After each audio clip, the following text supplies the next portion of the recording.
The gym was my sanctuary and my torture chamber. The sanctuary because for one glorious hour, I could watch him. The torture chamber because I had to pretend I wasn't. Jungkook. The name itself sounded like a whisper and a command. To everyone else, he was an iceberg, sculpted, beautiful, but utterly untouchable. He moved with a silent, powerful grace, his focus absolute, his headphones a permanent barrier against the world. But to me, YN, he was the secret my heart beat too fast for. From my safe distance on the treadmill, I'd steal glances. My breath would hitch when he lifted his shirt to wipe the sweat from his brow, revealing a glimpse of taut, tan skin and the sharp lines of his V-line. When he did deadlifts, the muscles in his back and arms would cord and bulge under the strain, a breathtaking display of strength. His jaw would be set, his dark eyes blazing with concentration. In those moments, he was like a god, and I was just a mere mortal, hopelessly devoted from the shadows. I was scared to even smile at him. What if he looked right through me? What if my confession shattered the perfect fantasy? So I stayed quiet, my crush a burning secret in my chest. One afternoon, my carefully maintained distance collapsed. He was closer than ever, doing bicep curls just a few feet away. I could see the veins on his forearms, the droplet of sweat tracing a path down his neck. My focus was completely shattered, my heart a frantic drum against my ribs. Trying to look busy, I stepped back and my foot caught on a stray dumbbell. A sharp, sickening pain exploded in my ankle as I crashed to the floor. Humiliation burned hotter than the agony. He saw this. He definitely saw this. But then his shadow fell over me. The music from his headphones was gone.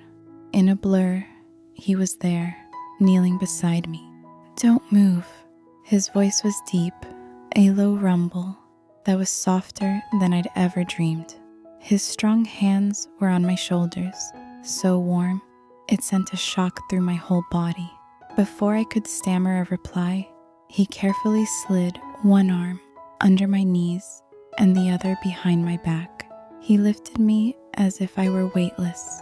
My arms instinctively wrapped around his neck, and I was drowning in his scent, clean sweat, and something uniquely him. He carried me to a bench, his touch surprisingly gentle. "I'm fine, really," I whispered, my voice trembling with pain and sheer panic. He didn't listen. He knelt again, his large, capable hands carefully prodding my swelling ankle. His brow was furrowed, his focus now entirely on me. And then he looked up.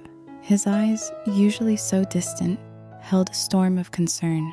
In their deep brown depths, I saw a crack in the ice. My heart did a painful, hopeful squeeze. That incident was the breach in his walls. He insisted on driving me home. The next day, my phone lit up with a message from an unknown number. "It's Jungkook. How's the ankle?" That one text became a daily ritual. The cold, untouchable Jungkook was a myth. The real Jungkook was thoughtful, with a dry sense of humor that made me laugh, and a shyness that appeared when I complimented him. A month flew by. We became inseparable at the gym. Now, when he worked out, I didn't have to watch from afar.